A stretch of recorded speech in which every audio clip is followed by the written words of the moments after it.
Hai, selamat datang kembali di channel YouTube saya. Untuk kali ini saya akan melanjutkan pembahasan singkat mengenai apa itu Web3, yang dimana di bagian pertama, di bagian sebelumnya, saya sudah mencoba menjelaskan apa itu Web1 dan Web2.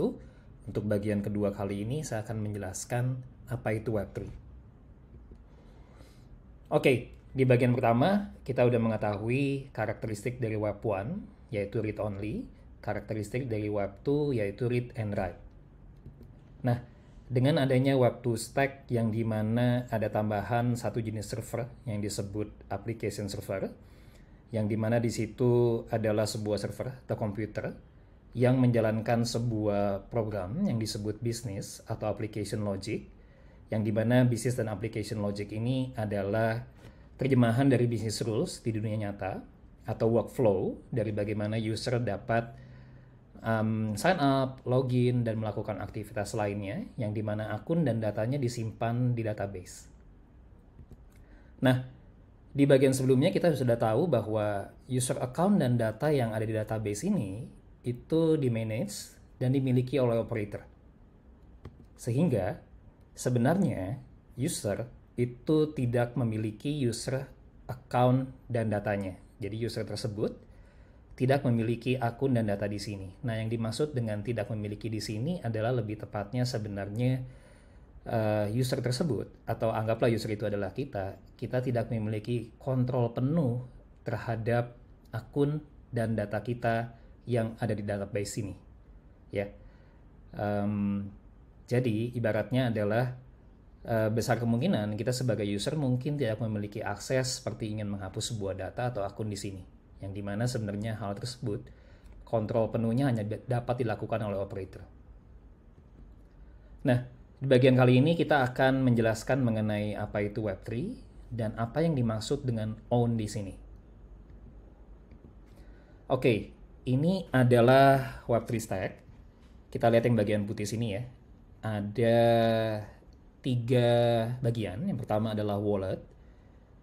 Yang kedua adalah blockchain node, yang dimana wallet ini terhubung dengan blockchain node melalui internet, yang dimana blockchain node ini sebenarnya menyimpan seperti sebuah database yang per saat ini kita sebut sebagai blockchain.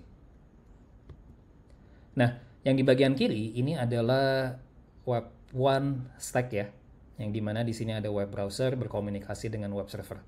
Di sini kita dapat lihat bahwa sebenarnya web browser itu dapat berkomunikasi dengan wallet, begitu juga dengan web server yang dapat berkomunikasi dengan blockchain node. Nah, apa sih wallet itu? Wallet adalah software, sebuah software untuk bisa di mana user dapat berinteraksi dengan blockchain di sini. Nah, blockchain node ini sebenarnya adalah server. Artinya ada software dan hardware ya, yang dimana sebenarnya dijalankan oleh perorangan atau korporasi. Nah, di dalam software tersebut itu menyimpan apa yang juga disebut dengan business logic. Tapi business logic di sini itu beda dengan business logic yang ada di application server untuk di Web2 Stack ya. Tapi untuk sementara ini kita tahu aja bahwa business logic berbasis Web3 itu adanya di blockchain node. Nah, blockchain seperti sebuah database, ya, karena blockchain sendiri itu memiliki data structure juga, yang dimana blockchain ini dia menyimpan user accounts data dan juga business logic data, business logic yang ada di blockchain node ini ya. Nah, oke. Kita tadi lihat, udah tahu ya, bahwa Web3 itu read, write, and own. Nah, yang dimaksud dengan write di sini adalah mirip seperti Web2, yang dimana user adalah mengisi sebuah form ya, yang tentunya request ini akan disampaikan ke web server. Nah, setelah disampaikan dan diolah oleh web server itu sebenarnya akan men-trigger wallet, sehingga user di front end atau dari via web browser ini, user tersebut dapat melakukan sebuah proses yang disebut dengan sign and send transaction. Ya, kalau ini sudah dilakukan, ini akan melalui wallet disampaikan ke blockchain node untuk nanti apapun perubahan yang terjadi di sini akan dicatat di blockchain. Nah, apapun yang terjadi, perubahan user account data atau business logic data yang ada di blockchain itu juga dapat di-query, ya. Ada mungkin semacam query logic sederhana dari web server ini yang dapat membaca apapun yang ada di blockchain untuk dapat ditampilkan ke user interface ya, atau di web browser ini. Nah, inilah yang disebut dengan proses read-nya. Nah, own-nya di mana sih? Pertanyaannya kan itu ya. Nah, untuk sebelum ke sana, saya akan sampaikan dulu sebuah demo singkat mengenai bagaimana caranya sebuah website decentralized application Web3 itu bekerja. Oke, ini adalah sebuah decentralized application, ya, sederhana. Saya sebut makanya simple dApp. Di sini banyak istilah-istilah yang baru. Kita tidak perlu terlalu detail dulu. Ya, nanti kita akan lebih mengetahui lebih lanjut mengenai hal ini pada saat kita membahas mengenai apa itu Ethereum. Tapi poin utama yang di sini saya lakukan adalah saya akan mencoba mengirim sejumlah token ya atau balance menggunakan fungsi yang ada di bawah ini nih. Ini adalah sebuah user interface yang nanti sebenarnya bisa ngobrol dengan business logic di blockchain ini. Nah, business logicnya tuh yang mana sih? Ini ada sebuah website yang disebut dengan Etherscan ya. Di sini ada address yang disebut dengan contract address, tapi kita jangan lihat terlalu detail dulu. Kita bisa lihat business logicnya tuh ada di sini. Nah, ini yang dimaksud dengan business logicnya yang open source. Bisa lihat di sini ya. Ini license-nya MIT dan semua logiknya bisa dibaca di sini secara detail. Gitu. Nah, kita lanjut ya. Langkah selanjutnya saya akan melakukan proses yang disebut dengan connect wallet. Di sini saya akan sign in ke wallet saya. Saya menggunakan wallet MetaMask. Nah, ini adalah user account saya. Dipresentasikan oleh sebuah, ini sebenarnya sebuah number ya, tapi dalam hexadecimal format. Nah, begitu juga sama tadi business logic juga ada yang disebut address ya, dalam hex format juga. Nah, di bagian di kotak yang abu-abu muda ini adalah sebagai informasi data yang ada di business logic ini. Ya, di mana di sini kita bisa tahu bahwa nama tokennya adalah MyToken, ada simbol tokennya namanya MTK, total supply dari jumlah tokennya saat ini adalah di 1120. Nah, ini ada bagian yang disebut your balance ya. Your balance 420 ini, 420 ini adalah balance dari user account saya yang ini nih. Gitu. Nah, sekarang saya akan mentransfer, saya akan melakukan proses write ya. Saya akan mentransfer ke user account yang wallet address yang ini sejumlah 100 MTK token. Nah, saya akan klik button. Nah, apa yang terjadi di sini pada saat proses writing mengisi form ini? Sebuah logic sederhana di web server akan men-trigger wallet MetaMask saya di sini untuk melakukan proses yang disebut tadi sign and send transaction itu ya. Nah, langsung aja kita confirm. Oke, kita tunggu beberapa saat.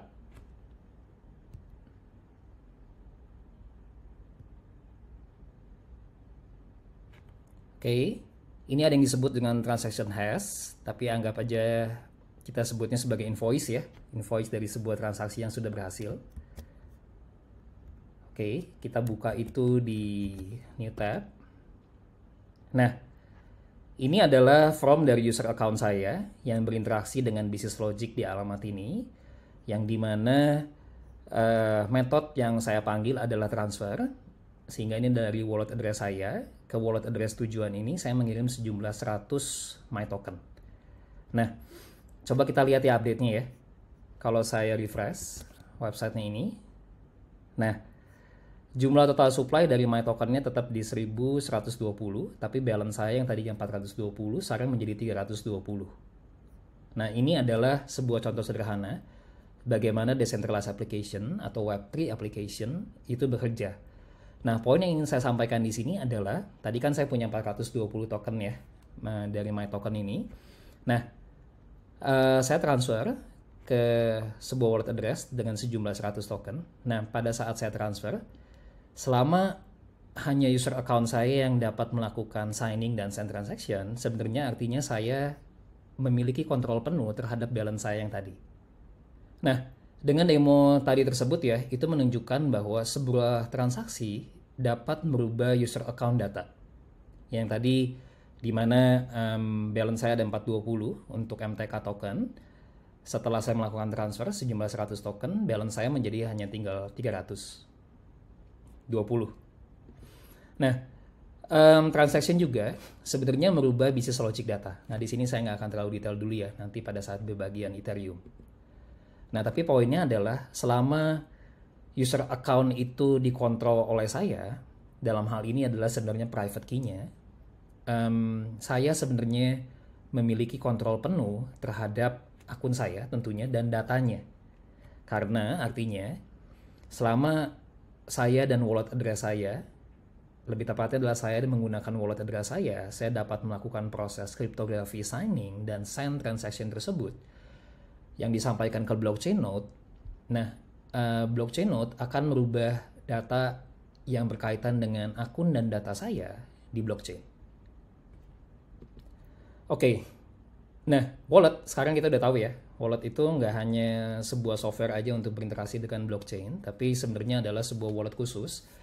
Dia menyimpan ada banyak hal ya, termasuk private key, tapi poinnya adalah dia software yang dapat membaca dari dan menulis. Yang dimaksud di sini menulis adalah sign and send transaction ke blockchain. Ini dibangun biasanya oleh wallet developer ya, dikembangkan oleh wallet developer. Nah, tentunya seperti layaknya semacam business logic yang ada di Web2, itu code-nya tentunya mutable, karena tidak tertutup kemungkinan akan ada update. Nah, tapi kebanyakan open source, artinya kita sebagai komunitas, kita dapat melihat source code-nya ya, secara open. Sehingga siapapun sebenarnya, tidak hanya wallet developer tersebut, itu dapat membangun wallet sendiri, ya, wallet software sendiri untuk dapat berinteraksi dengan blockchain. Nah, sedangkan business logic yang tadi kita sebut sebagai kontrak itu ya,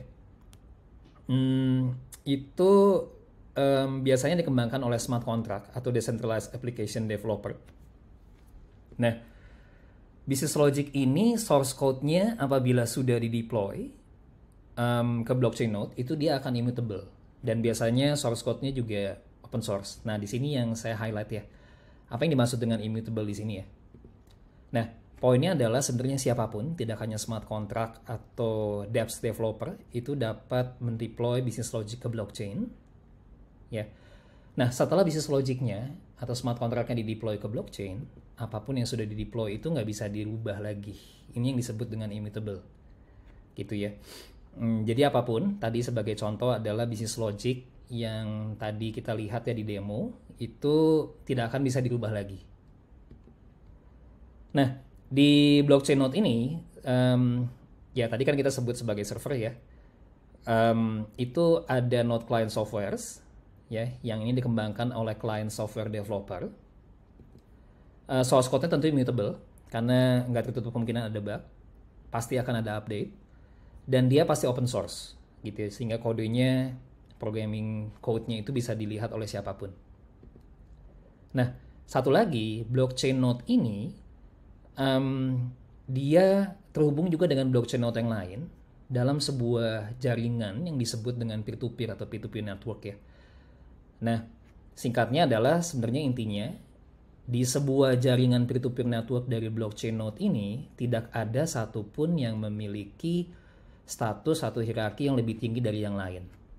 Jadi antara blockchain node yang ini, ataupun yang ini, itu mereka semua statusnya secara hierarki adalah sama. Nah, artinya di sini adalah siapapun ya, termasuk kita sebenarnya, kita dapat menjadi blockchain node ya, artinya kita dapat menjalankan node client software ya. Karena code-nya open source, kita juga sebenarnya bisa build sendiri node client softwares. Nah, blockchain yang semacam database ini, tadi kita lihat ada user account data ya, dan juga business logic data. Tadi di dalam demo saya belum terlalu menjelaskan apa yang terjadi sebenarnya perubahannya transaksi di blockchain. Tapi poinnya adalah pada saat saya mentransfer sejumlah 100 MTK token ke wallet address yang lain tersebut, sebenarnya akan terjadi perubahan data dan dicatat di blockchain. Nah, apapun yang dicatat di blockchain itu immutable. Yang kedua, apapun yang tercatat di blockchain itu public. Artinya, siapapun, tidak hanya saya, itu dapat melihat user account data, ya, data terakhir dari user tersebut, bahkan data yang sebelumnya dan sebelumnya lagi dan seterusnya. Nah, siapapun juga sebenarnya bisa melihat business logic data yang ada di blockchain. Nah, tapi ini adalah poin yang penting ya, yang tadi disebut sebagai immutable, bahwa siapapun, termasuk kita ya, termasuk tadi saya menggunakan wallet address saya mengirim 100 MTK token, itu saya tidak bisa merubah apapun yang sudah dicatat di blockchain.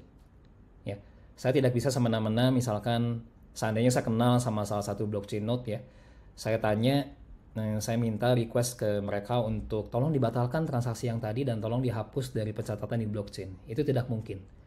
Gitu ya. Jadi siapapun, apapun tidak dapat merubah ya atau menggantikan apapun yang sudah tercatat di blockchain. Nah, tadi kita tahu ya bahwa blockchain node ini terhubung secara peer-to-peer network, tidak ada satupun secara hierarki yang lebih tinggi, ya sehingga saya bisa bilang di sini mereka tuh sebenarnya decentralized. Nah, kenapa juga Web3 application itu disebut sebagai decentralized application? Karena sebenarnya business logicnya itu disimpan di sebuah blockchain node atau komputer yang server yang terhubung, tapi tidak ada pusat sama sekali, gitu ya. Dan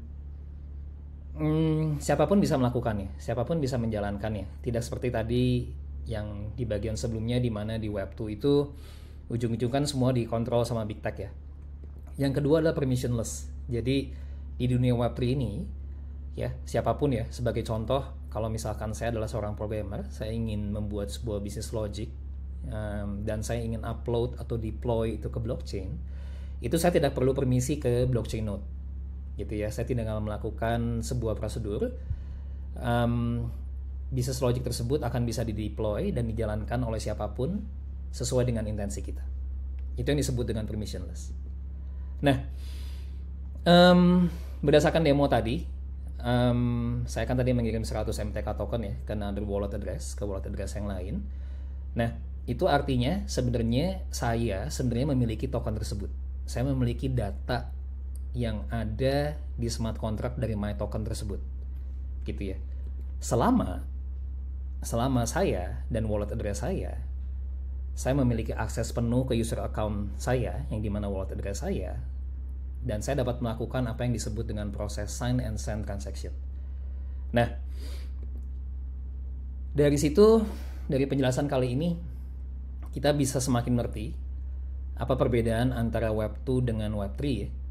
Di Web2 kita ketahui bahwa seakan-akan kita memiliki akun dan data kita, ya, tapi sebenarnya kita tidak punya kontrol penuh. Nah, apa yang dimaksud dengan own di sini adalah sebenarnya di Web3 tidak hanya read dan write, tapi juga kita dapat own terhadap data dari user account yang kita punya.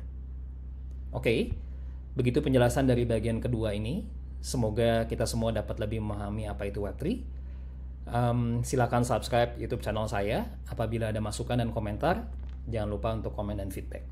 Thank you, sampai jumpa.